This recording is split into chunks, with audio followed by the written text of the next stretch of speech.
kami hormati dosen penguji uji kompetensi kinerja PPG Angkatan 2 tahun 2021.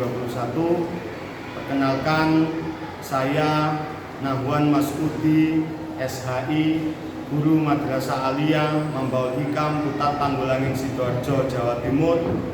Pada kesempatan hari ini, Senin 29 November 2021, saya akan melaksanakan praktek pembelajaran untuk memenuhi uji kinerja PPG Angkatan 2 tahun 2021. Mata pelajaran fikih kelas 10 semester ganjil dengan materi ketentuan ibadah haji dan umroh.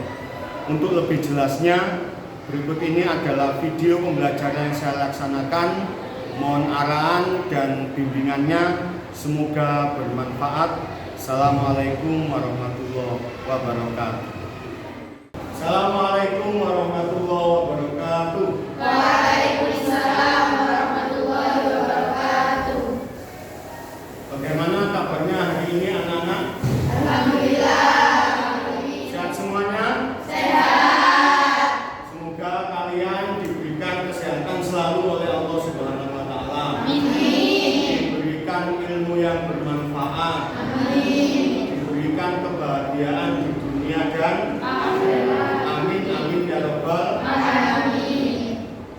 Anak-anak, kita mulai dengan bacaan doa pelajaran kita pada pagi hari ini yang akan dipimpin oleh ketua kelas. Silakan dipimpin berdoa. Berdoa dimulai.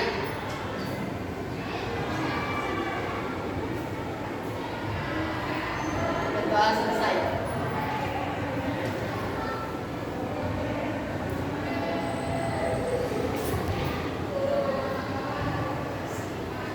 Anak-anak, semoga doa kita diijabahi oleh Allah Subhanahu wa taala. Amin. Selanjutnya Bapak akan mengabsen 20 siswi yang hadir. Apakah hadir semuanya 20 siswi? Hadir semuanya ya, 1, 2, 20. Alhamdulillah semuanya hadir dan diberikan kesempatan untuk mengikuti pelajaran pada hari ini. Anak-anak, selanjutnya kita akan melakukan kegiatan apesepsi. Kegiatan ini adalah fungsinya untuk kita biar lebih fokus ke pelajaran dan menjalani pelajaran itu dengan fresh, dengan pikiran yang jernih dan bahagia.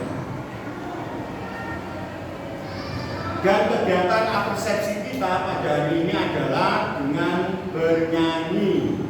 Silakan semuanya untuk berdiri.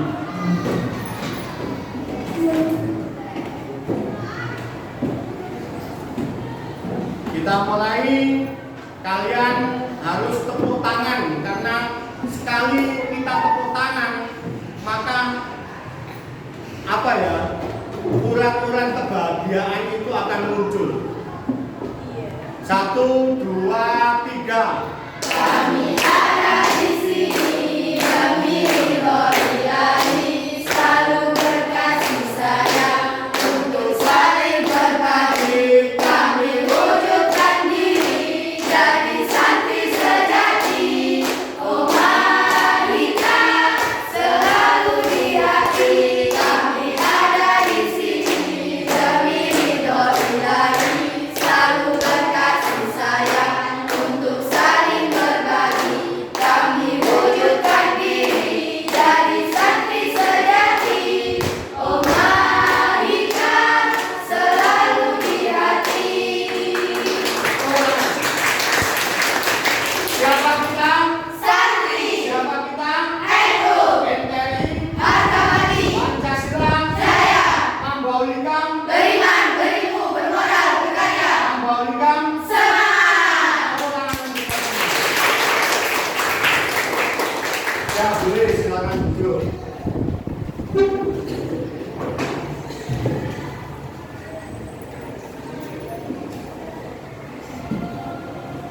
Bagaimana setelah kita bernyanyi?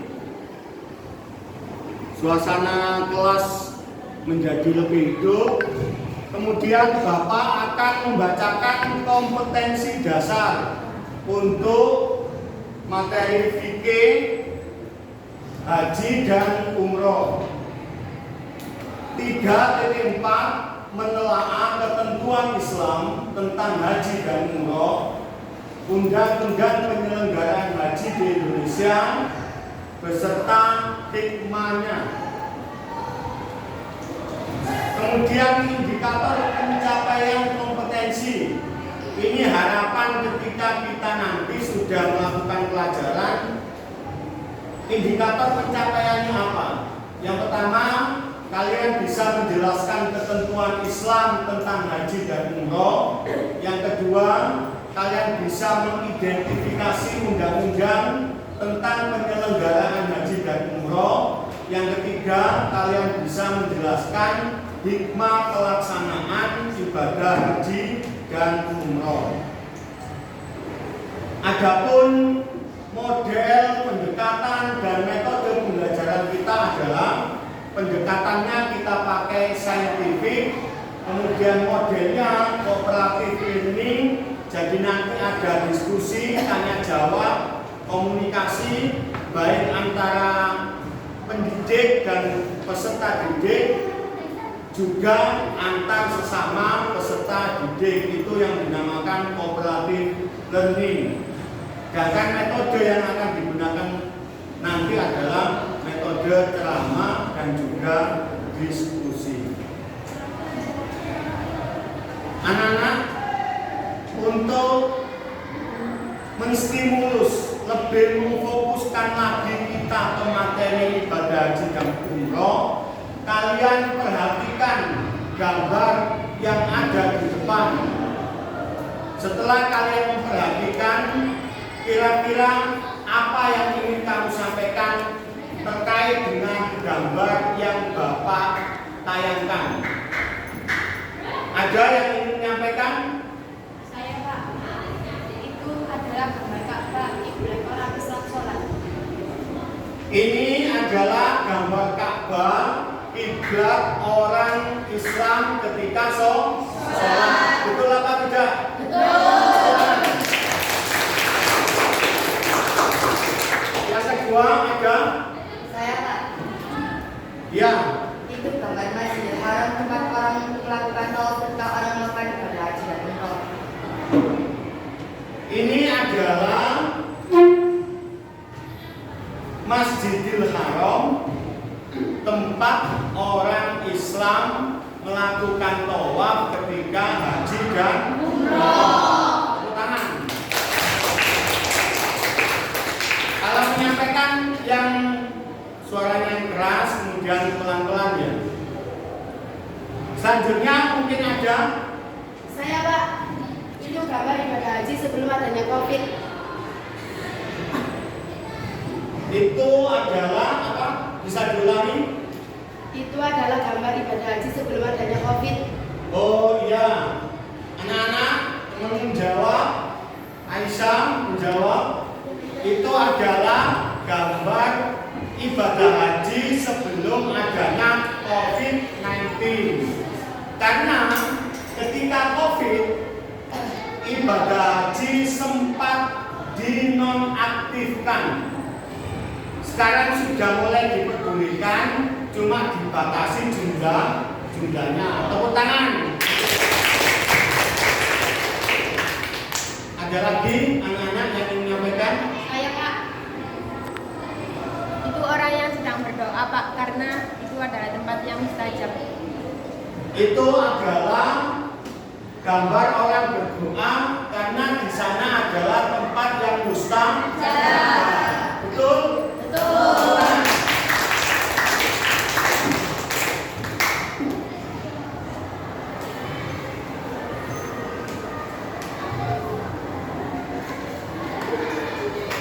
Baiklah, anak-anak, pikiran kita, fokus kita sudah mulai menuju ke ibadah haji dan umroh. Dengan saya menayangkan gambar Ka'bah, gambar orang menjelaskan tentang pengertian ibadah haji. Haji menurut bahasa berarti berziarah, bermaksud menyengaja.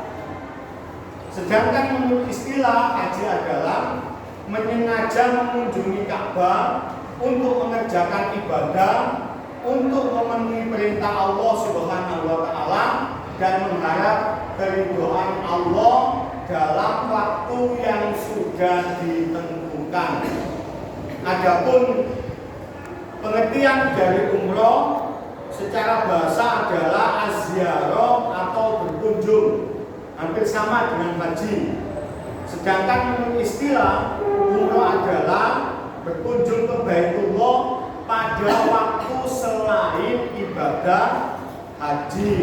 Itu adalah pengertian haji dan umroh. Kemudian hukum haji dan umroh. Haji seperti kita ketahui bersama hukumnya adalah wajib bagi yang mampu, sesuai dengan ayat Al-Quran, walillahi 'alan nasi hijjul baiti man istata'a ilaihi sabila. Jadi wajib ibadah haji bagi mereka yang mampu, yang kuat badannya, yang ada hartanya dan aman perjalanannya. Sedangkan umroh adalah hukumnya sunnah muakkad. Dan dalil yang digunakan adalah ketika sahabat Jabir menyampaikan anna Nabiyya sallallahu alaihi wasallam su'ila anil umroh awajibatun ambiya. Kemudian Rasulullah menjawab la wa in ta'tamiru huwa afdol. Jadi sahabat Jabir pernah bertanya kepada Rasulullah tentang ibadah umroh. Apakah ibadah umroh itu wajib wahai Rasul? Kemudian Rasulullah menjawab tidak wajib. Tapi jika kalian melaksanakan umroh, maka itu lebih utama. Selanjutnya kita ke perbedaan haji dan umroh. Ada 3 aspek penting yang membedakan antara haji dan umroh. Yang pertama, dari segi pelaksanaannya. Pelaksanaannya haji dan umroh itu berbeda. Ada beberapa komponen haji yang tidak ada pada umroh. Yang pertama ada tawaf, ada wukuf di Arafah, kemudian bermalam di Musdalifah dan di Mina. Yang ketiga adanya melempar jumroh. Itu yang pertama. Ada di haji tapi di umroh tidak ada. Kemudian yang kedua, umroh boleh dilakukan kapanpun dan di bulan apapun. Sedangkan haji wajib dilakukan pada bulan Dzulhijjah. Kemudian yang ketiga, perbedaannya haji hukumnya wajib bagi yang mampu, sedangkan umroh hukumnya sunnah muakkad. Selanjutnya anak-anak, ini adalah syarat wajib haji. Yang pertama, beragama Islam. Berarti selain orang Islam, kalau dia niat haji, hukumnya bukan haji, hanya tamasya atau rekreasi. Yang kedua, berakal. Berakal ini berarti tidak gila atau tidak kehilangan akal. Bagaimana kalau ada seseorang yang kadang dia itu normal, kadang gila, setengah jam normal, setengah jam gila, atau satu hari normal minimal 1 hari bulan. Itu dihukumi dengan orang yang tidak mempunyai akal. Berarti ibadah haji syarat wajibnya adalah dia berakal. Dan yang ketiga, balik atau sudah berkewajiban melakukan kewajiban agama. Yang keempat, merdeka. Merdeka ini tidak berhubungan dengan penjajah Belanda. Merdeka ini dia bukan seorang dan yang terakhir syarat wajibnya adalah kuasa dan mampu, baik mampu hartanya, kesehatannya maupun aman perjalanannya. Ibadah haji yang terakhir biayanya sekitar 40 juta, itu biaya daftarnya saja, belum untuk sangu yang di rumah.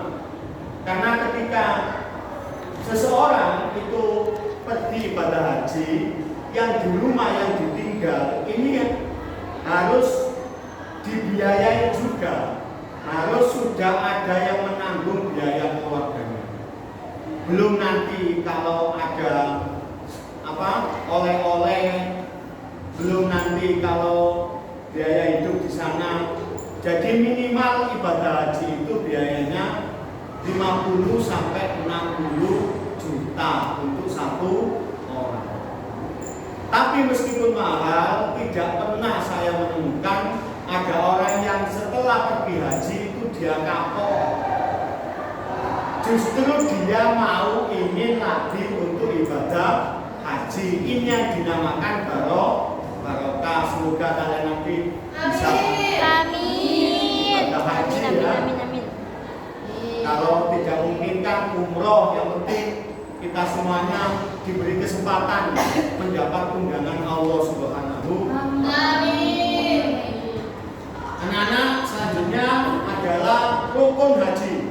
Ini diperhatikan. Rukun haji adalah beberapa amalan yang harus dikerjakan dalam haji dan tidak bisa diganti dengan kegiatan yang lain.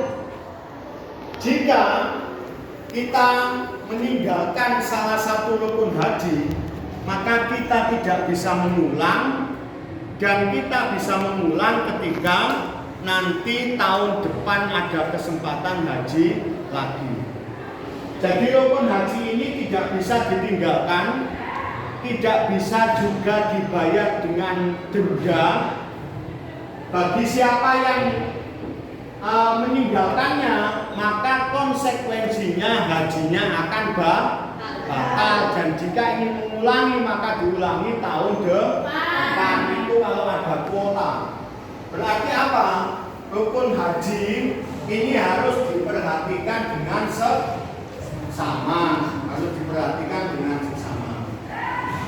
Adapun yang termasuk rukun haji, yang pertama apa? Sebutkan yang bagian sana. Rukun haji yang pertama ihram. Yang kedua wukuf. Yang ketiga yang keempat sa'i. Yang kelima tahallul. Yang keenam tartib ini berurutan. Yang pertama dilakukan pertama, yang terakhir dilakukan terakhir. Ihram ini adalah awal kita memulai ibadah haji. Yang kedua adalah wukuf. Wukuf tadi sudah saya sampaikan, ini adanya hanya pada haji, yaitu berdiam diri di wukuf Arafah. Kemudian yang ketiga tawaf, mengelilingi Ka'bah sebanyak 7 kali, arahnya berlawanan dengan jarum jam. Sa'i tawaf ini dimulai dan diakhiri di area Hajar Aswad. Sedangkan sa'i ini adalah lari-lari kecil dari Safa ke Marwah. ini sebagai penghormatan atas apa yang dilakukan oleh ibunda Nabiullah Ismail alaihi salam ketika Nabi Ismail kehausan dan tidak ada air minum yang diberikan, maka Siti Hajar berlari mulai dari sofa mencari air, tidak ada, kemudian ke Marwah, kemudian tidak ada, kembali lagi ke sofa, ke Marwah. Itu kemudian didedikasikan di salah satu rangkaian rukun haji yang dinamakan sa'i. Kemudian yang kelima ada tahallul. Tahallul itu memotong sebagian atau seluruh rambut yang dimiliki, rambut kepala yang dimiliki oleh orang yang pergi haji. Dan yang terakhir tertib. Selanjutnya anak-anak, wajib haji. Nah, kalau di ibadah-ibadah yang lain seperti sholat, antara wajib dan rukun itu sama. Tapi di ibadah haji berbeda. Kalau rukun tidak boleh ditinggalkan. Nah, kalau haji, wajib haji, amalan-amalan dalam ibadah haji yang wajib dikerjakan. Tetapi sahnya haji tidak tergantung pada wajib haji. Ini yang membedakan antara wajib haji dan rukun haji. Jika wajib haji ini ditinggalkan, maka hajinya tetap sah dengan cara menggantinya dengan denda. Wajib haji ada 7. Yang pertama apa? Yang kedua? Yang ketiga? Yang keempat? Selanjutnya? Yang terakhir? Tawaf wada. Tawaf wada ini adalah tawaf terakhir atau tawaf selamat tinggal. Tawaf wada ini pernah dilakukan oleh Rasulullah SAW. Jadi Rasulullah itu haji untuk yang pertama dan yang terakhir. Pada haji wada Rasulullah mendapatkan wahyu yang terakhir. Ada yang ingat ayatnya? Al-yauma akmaltu lakum dinakum wa atmamtu alaikum ni'mati wa raditu lakumul Islam dinan. Itu adalah ayat terakhir yang diturunkan oleh Allah kepada Rasulullah, diturunkan ketika Rasulullah haji. Alhamdulillah. Kalian luar biasa ya. Saya tanya langsung jawab. Saya tanya langsung jawab. Tepuk tangan.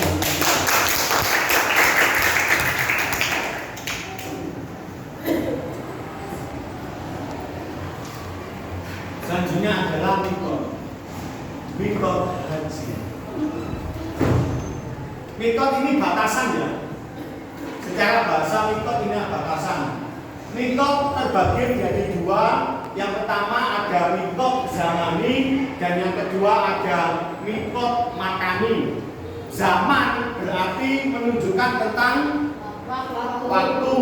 Makan berarti menunjukkan tentang tempat. Berarti batasan orang akan melakukan ibadah haji ada 2, ada batasan waktu dan ada batasan tempat. Mikot zamani adalah waktu sahnya diselenggarakan pekerjaan-pekerjaan haji. Mikot zamani ini dimulai pada tanggal 1 Syawal. Ingat-ingat, dimulai pada tanggal 1 Syawal waktunya. Dan diakhiri pada tanggal 10 Dzulhijjah atau ketika fajar terbit. Atau selama itu adalah 2 bulan 9,5 hari. Sedangkan mikot makani adalah tempat untuk memulai ihram bagi orang yang hendak melakukan ibadah haji.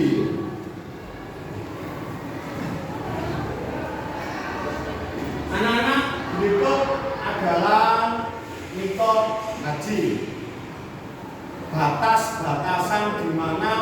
orang-orang mulai masuk ke kota Mekah. Jadi mikot ini ibarat Mekah itu ada di pondok kita, di pesantren kita, maka mikot itu mungkin ada di Ngaban, ada di Benteng, ada di Kaldawir, ada di Balung. Nah, ketika orang yang mau pergi haji nyampe di Balungbendo, dia harus sudah menggunakan kain ihram, dia harus sudah niat, dia harus sudah melaksanakan rangkaian ibadah haji. Itu yang dinamakan dengan mikot, makani. Jadi yang pertama, di rumah masing-masing bagi orang yang tinggal di Mekah. Kemudian yang kedua ada Jufa. Semuanya ini nama daerah ya, semuanya ini nama daerah. 180 km sebelah barat Mekah ada Pondul Manzil, Yalam Lam, Batu Irkin, dan di tempat-tempat yang lokasinya di sela-sela mikot yang telah ditentukan. Bisa dipaham ya? Bisa dipaham penjelasan saya tentang mikot. Jadi mikot itu tempat di mana di situ orang yang akan haji itu niat untuk melakukan ibadah haji. Itu adalah mikot. Kemudian pelaksanaan haji dan umroh. Sebenarnya ibadah haji dan umroh intinya itu adalah ya tanggal 8 sampai tanggal 13. Berapa hari itu? 8, 9, 10, 11, 12, 13. 6 hari. Berhubung tempatnya jauh di Mekah dan banyak sekali administrasi dan apapun yang harus dilunasi dan diselesaikan, maka biasanya berangkatnya orang pergi haji itu keseluruhan 40 hari berangkat, kemudian pulang ke rumah masing-masing. Nah, ini pelaksanaannya. Kamu sambil membayangkan ya. Ya, semoga saja nanti siapa tahu kita dilanjutkan oleh Allah. Amin. Jadi sebelum tanggal 8 Dzulhijjah, semua jamaah haji mulai untuk melaksanakan tawaf haji di Masjidil Haram. Tawaf ini namanya tawaf qudum atau tawaf selamat datang. Jadi tawaf pertama kali yang dilakukan itu namanya tawaf qudum atau tawaf selamat datang. Kemudian pada tanggal 8 Dzulhijjah atau bertepatan dengan hari Tarwiyah, para jamaah haji berangkat menuju ke Mina. Para jamaah tetap berada di Mina sampai matahari terbit pada tanggal 9 Dzulhijjah. Pada tanggal 9 Dzulhijjah pagi harinya, semua jamaah haji menuju ke Padang Arafah. Tujuannya adalah untuk melakukan wukuf. Nah, setelah melakukan wukuf, pada malam harinya semua jamaah menuju ke Muzdalifah untuk mabit bermalam dan mengambil batu yang fungsinya adalah untuk melempar jumroh. Selanjutnya tanggal 9 Dzulhijjah tengah malam atau setelah melakukan mabit pada tanggal 10 Dzulhijjah,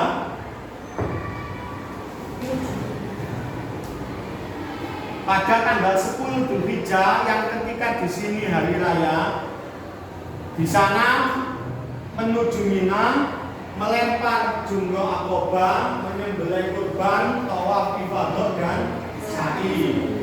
Kemudian pada tanggal 10, 11, 12, 13 Dzulhijjah jamaah haji melaksanakan ibadah melempar jumroh dan dilanjutkan dengan tahallul, yaitu mencukur rambut. Yang terakhir jamaah haji kembali ke Mekah untuk melaksanakan tawaf wada, yaitu tawaf perpisahan sebelum pulang ke negaranya masing-masing. Anak-anak, ini adalah prosedur pelaksanaan ibadah haji dan umroh. Pemerintah Indonesia sudah mengatur, yaitu di dalam Undang-Undang Nomor 17 Tahun 1999 tentang pelaksanaan penyelenggaraan ibadah haji dan keputusan Menteri Agama Nomor 224 Tahun 1999 tentang penyelenggaraan ibadah haji dan umroh. Materi yang terakhir kita adalah tentang hikmah haji dan umroh. Yang pertama, bisa meningkatkan kedisiplinan kita. Kalau kita tidak disiplin, bisa kita ketinggalan rombongan. Kalau kita tidak disiplin, bisa kita nyasar. Yang kedua, meningkatkan kualitas diri dalam beribadah. Kalau kita di sana, kecil kemungkinan, bahkan tidak pernah kita melakukan maksiat. Membunuh nyamuk saja dilarang kalau di sana. Jadi kalau digigit nyamuk ketika di sana, nyamuknya cukup hidup. Karena ketika membunuh hewan di sana, ketika kita sudah melakukan ihram, maka itu bisa membayar denda. Tidak boleh membunuh nyamuk, tidak boleh mencabut potongan di sana, tidak boleh menyakiti orang lain, tidak boleh melakukan kesalahan. Itu adalah yang dimaksud meningkatkan kualitas diri dalam ibadah. Yang ketiga, memunculkan sifat yang sabar. Kalau antrinya di pondok itu mungkin 1000 anak ya. Kalau di sana bukan ribuan lagi, bukan jutaan lagi, ratusan juta ya. Ketika kita tawaf, kalau kita mudah marah-marah ya jadi batal tawaf kita. Jadi menjadi sabar, desaan sabar, dilinding sabar. Kemudian yang keempat, melahirkan rasa solidaritas dan kekeluargaan. Yang kelima, meningkatkan dakwah Islam. Anak-anak, demikian materi ketentuan ibadah haji dan umroh. Selanjutnya, setelah kalian mendengarkan penjelasan Bapak tentang ketentuan ibadah haji dan umroh, saya ingin mengukur ya bagaimana konsentrasi kalian menanggapi materi yang saya sampaikan. Oleh karena itu, saya ingin kalian bertanya tentang materi yang tadi Bapak sampaikan. Ada nggak yang bertanya? Ya, Pak. Apa sih Pak pengertian ihram itu? Kalau menurut saya ihram itu Yang keras. Apa sih Pak pengertian ihram itu? Kalau menurut saya ihram itu kan ihram, bukan pengertiannya. Oh, terima kasih. Tepuk tangan. Jadi pertanyaannya adalah apakah yang dimaksud dengan ihram? Karena menurut pengertian banyak orang yang dinamakan ihram itu adalah kain ihram. Padahal ihram itu adalah istilah, saya tampilkan lagi.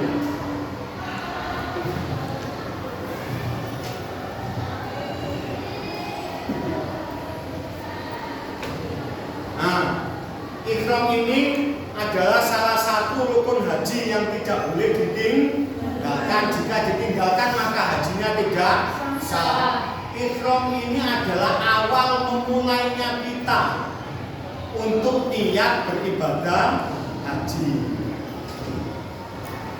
Dilakukan di mikot yang sudah ditentukan, kemudian ganti pakaian yang sudah ditentukan menggunakan pakaian yang ihram, kain ihram itu, kemudian niat. Nah, setelah niat rangkaian permulaan ibadah haji itu yang dinamakan dengan ihram. Bisa dimengerti?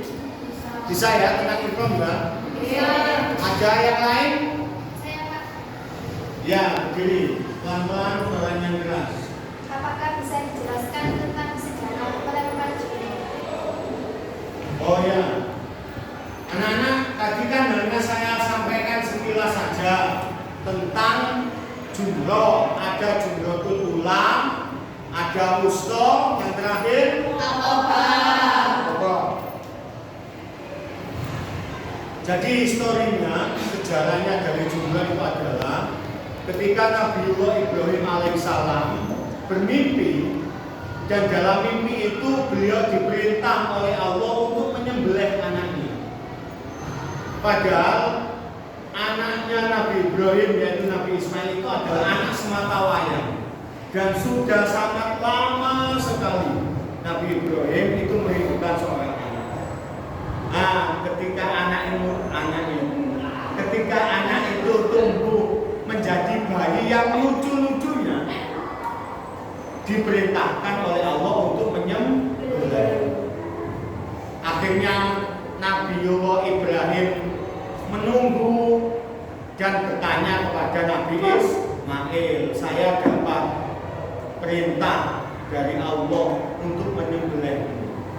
Kemudian Ismail menjawab, "Mboten napa-napa, jenengan lampahi atau lakukanlah wahai ayah, satajiduni insyaallah minas sabirin." Insyaallah saya termasuk orang-orang yang bersabar.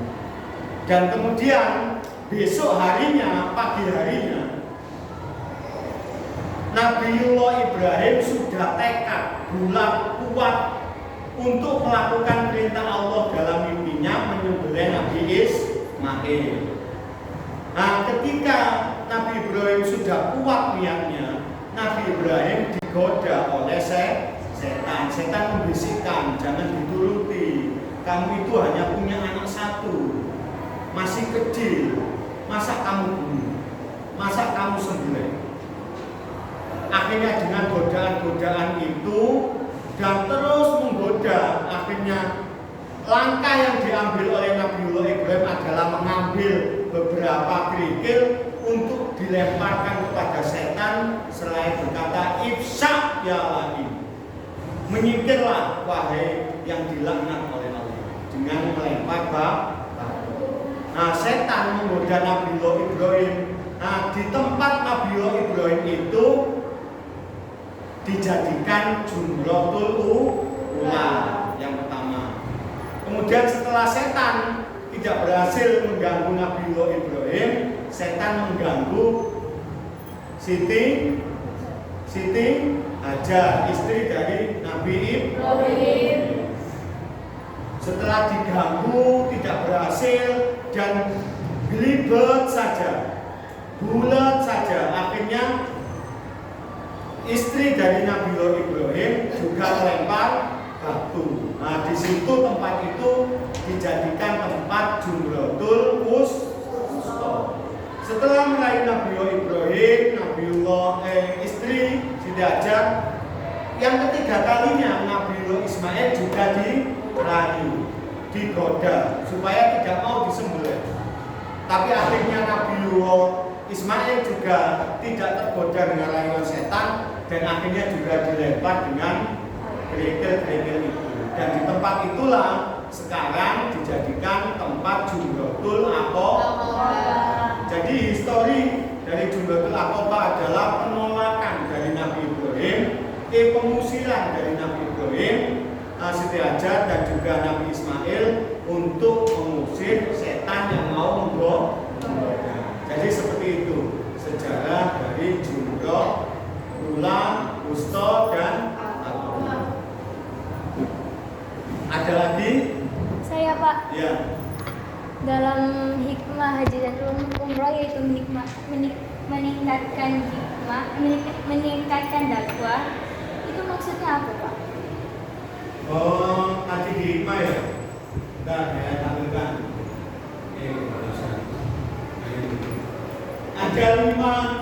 Ada 5 hikmah haji dan umroh yang ditanyakan teman-teman adalah salah satunya untuk meningkatkan dakwah. Yang dimaksud ini adalah dakwah agama Islam. Berapa ribu orang yang hadir, berapa juta orang yang hadir, dan dari berapa negara yang hadir di situ. Dari rangkaian ibadah haji itu, dari banyaknya orang yang hadir di Mekah berkumpul di Ka'bah, bisa dibayangkan bagaimana kekuatan agama Islam. Kekuatan agama Islam.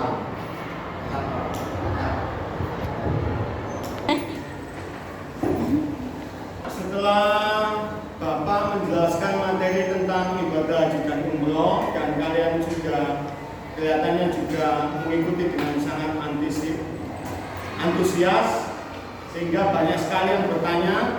Sekarang adalah waktunya kalian untuk membentuk beberapa kelompok diskusi. Saya berharap menjadi berapa? 1, 2, 3, 4 kelompok diskusi. Langsung saya bagi saja ya. Kelompok 1, kelompok 2, kelompok 3, kelompok 4. Kelompok 1 siap? Kelompok 1 siap? Siap. Kelompok 2 siap? Siap. Kelompok 3 siap? Siap. Kelompok 4 siap? Siap. Kelompok 1 siap? Siap. Nah, gitu. Dan semangat.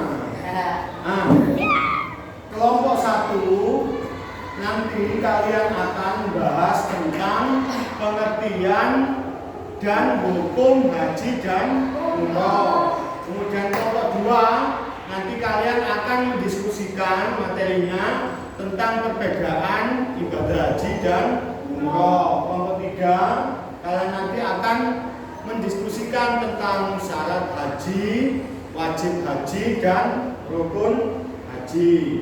Dan yang terakhir kelompok 4 kalian akan mendiskusikan tentang mikot haji. Silakan membentuk kelompok diskusi. Saya kasih waktu 5 menit. Silakan membentuk kelompok diskusi, 1 bangku 4 anak.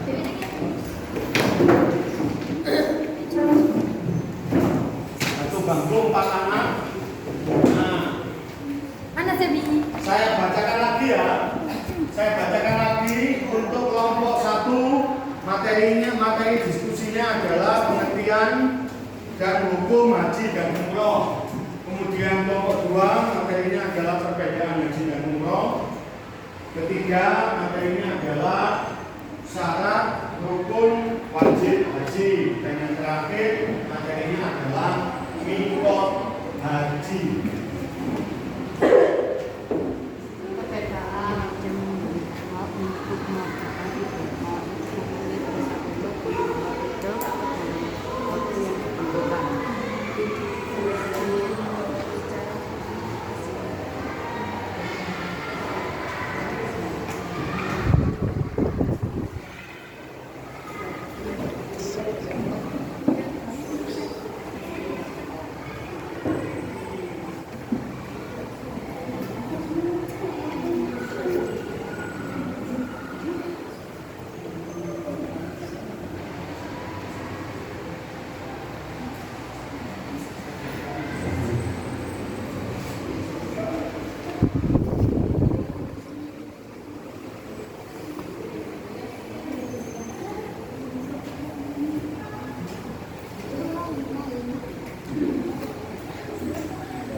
Nomor 2 siap, apakah yang lain juga? Saya rasa cukup ya waktu untuk diskusi ya. Cukup ya waktu untuk diskusi ya. Yang pertama kelompok 2, yang kedua setelah kelompok 2 berapa? Kelompok 1. Kelompok 4 dulu ya.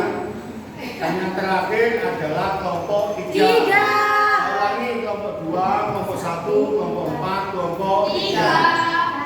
Silakan perwakilan dari kelompok maju ke depan untuk menyampaikan hasil diskusinya.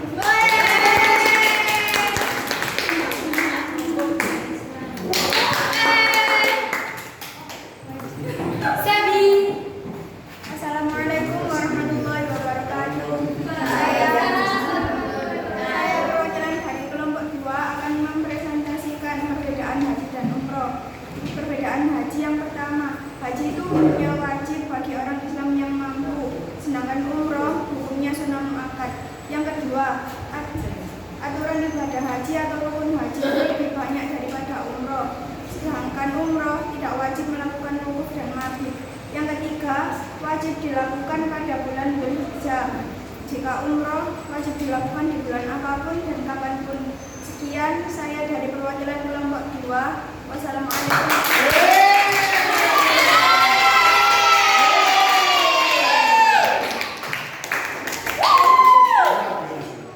Luar biasa. Marvelous. Selanjutnya setelah kelompok 2, kelompok 1.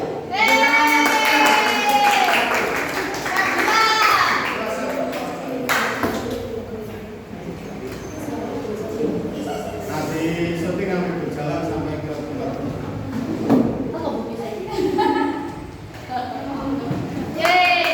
Mohon disimak penjelasan dari kelompok 2 yang menerangkan tentang perbedaan haji dan umroh. Kelompok 1.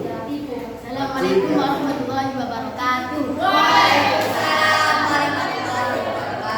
Saya perwakilan dari kelompok 1 akan menyampaikan presentasi kelompok kita yang berjudul pengertian dan hukum dari haji dan umroh. Haji menurut bahasa ialah berziarah, bermaksud dan menyengaja. Dan menurut istilah, menyengaja mengunjungi Ka'bah untuk memenuhi perintah Allah dan mengharap keridhaannya. Hukum dari haji yaitu wajib bagi yang mampu untuk umat Islam. Dan umroh menurut bahasa ialah az-ziyarah atau berkunjung. Dan menurut istilah ialah berkunjung ke Baitullah pada waktu tertentu atau selain waktu ibadah haji, yaitu pada tanggal 10 Dzulhijjah. Dan hukum dari umroh ialah sunnah muakkad. Sekian dari kelompok 1. Apabila ada kesalahan mohon dimaafkan. Assalamualaikum warahmatullahi wabarakatuh.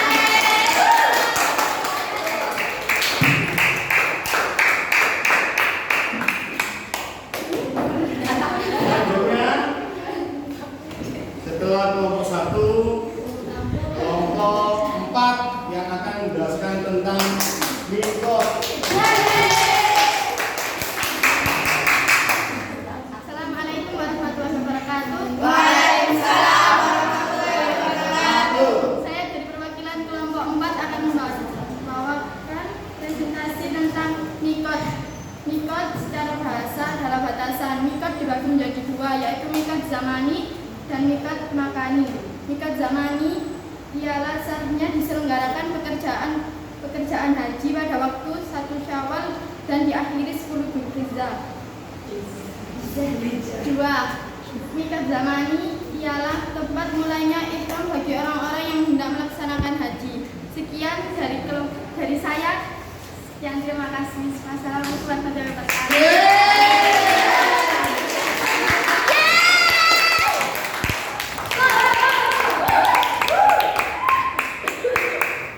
Selanjutnya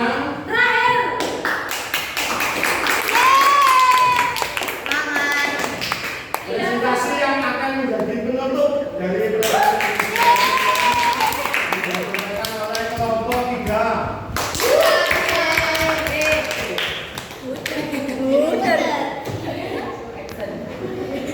Assalamualaikum warahmatullahi wabarakatuh. Saya perwakilan dari kelompok 3 yang akan mempresentasikan dengan syarat rukun dan wajib haji. Syarat wajib haji ada 5. 1. Islam, 2. Berakal, 3. balik, 4. merdeka, 5. mati. Rukun haji ada 6. Pertama ihram, kedua wukuf, 3. tawaf, 4. sa'i, 5. tahallul, 6. tertib. Wajib haji yakni amalan yang dilakukan pada saat melaksanakan haji. Apabila tidak dikerjakan, wajib membayar denda. Sekian dari saya. Assalamualaikum warahmatullahi wabarakatuh.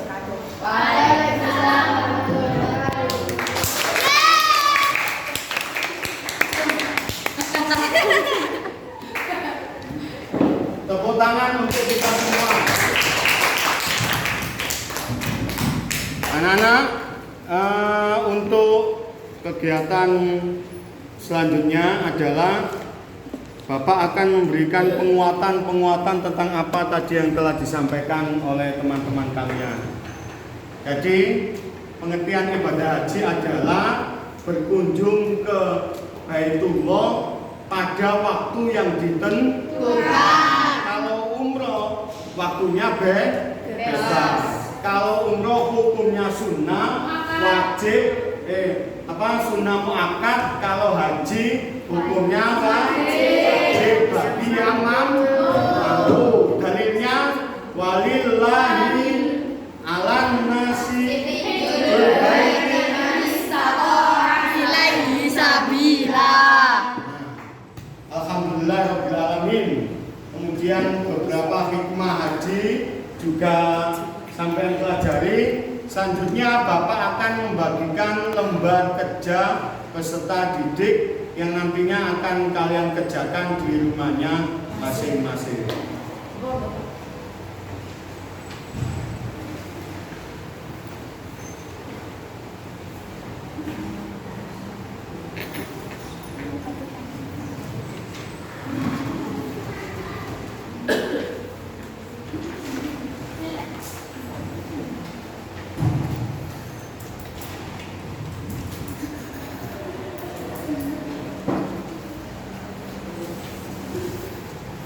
Jadi lembar kerja ini nanti dicermati, kemudian dikerjakan beberapa tugas yang tertera di situ. Ini kan sangat ini. Suka. Itu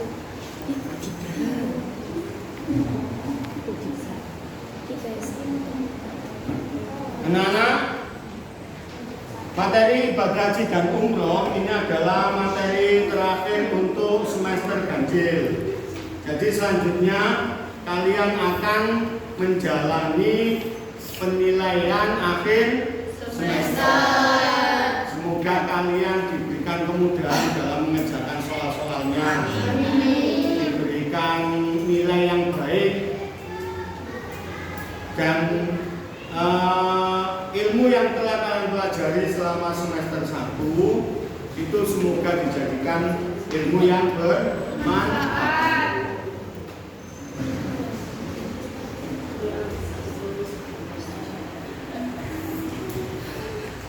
Anak-anak mohon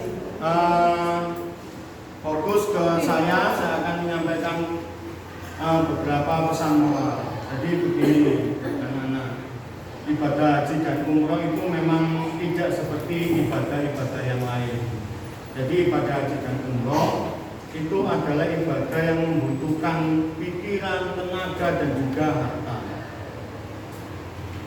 Berbeda dengan sholat, berbeda dengan puasa, berbeda dengan zikir, dan lain sebagainya. Tapi haji membutuhkan biaya.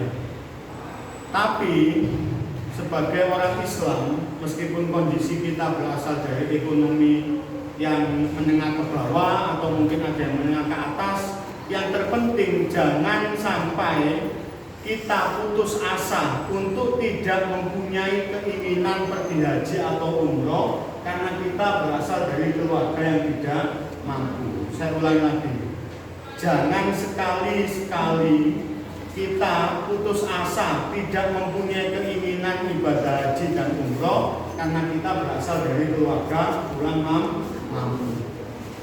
Banyak sekali kisah-kisah inspiratif tukang becak naik haji banyak, orang pengepul sampah naik haji banyak. Jadi takdir yang menentukan, Allah yang memanggil, dan ketika Allah memanggil kita maka tidak ada satupun yang bisa menghalangi. Allahumma la mani'a lima a'taita wa la mu'tiya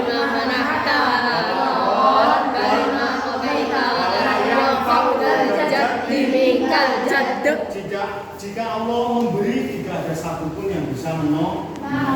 Oleh karena itu kita harus sisipkan doa ini ketika kita sholat atau setelah sholat. Semoga kita diberi kesempatan untuk bisa pergi pergi haji ataupun umroh. Amin amin ya rabbal alamin. Selanjutnya marilah kita tutup pembelajaran pada pagi hari ini dengan bacaan doa. Silakan dipimpin untuk pembacaan doa. Doa dimulai.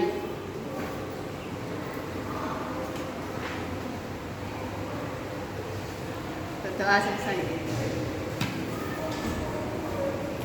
Alhamdulillahirabbil alamin. Tahapan demi tahapan pembelajaran sudah kita lakukan. Semoga menjadi ilmu yang bermanfaat. Amin. Allahumma fiq ila aqwamit thoriq. Assalamualaikum warahmatullahi wabarakatuh. Waalaikumsalam.